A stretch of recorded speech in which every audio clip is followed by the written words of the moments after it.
केवल कर्मय तक सीमित रहना चाहते हो क्या? केवल कर्मय तक करना चाहते हो क्या?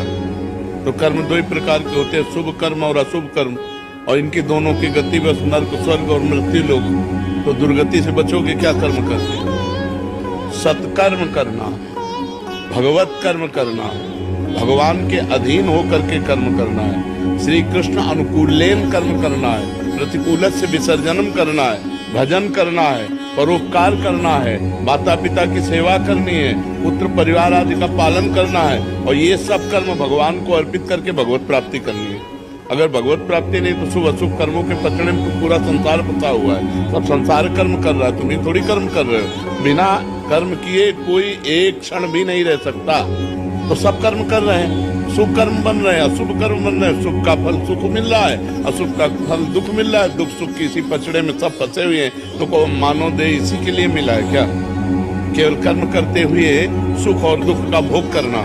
मानव देह का फल मिला है, सुख दुखे समय कृत्वा लाभा लाभो जया जय। सुख दुख में समान भाव करते हुए, लाभ अलाभ में, जय पराजय में समान भाव करते हुए परमात्मा प्राप्ति करने के लिए, परमात्मा प्राप्ति करने के लिए शुभ अशुभ दोनों कर्मों का नाश करना होता है। शुभ अशुभ दुर्ग विध्वंस बल तब जयति जयति जग उच्चरे।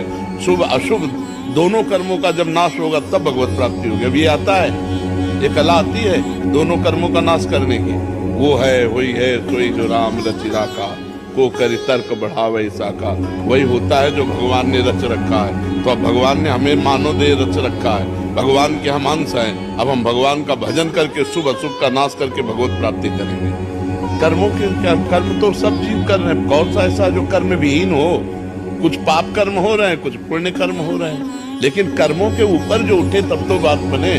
मनुष्य जीवन केवल कर्मों में ही फंसे रहने के लिए थोड़ी है। कर्म समर्पण करके कर्म योग करने के लिए, कर्म योग के द्वारा भगवत प्राप्ति करो, भक्ति योग के द्वारा भगवत प्राप्ति करो, ज्ञान योग के द्वारा भगवत प्राप्ति। ये योग प्राप्त करने के लिए मानव जीवन है।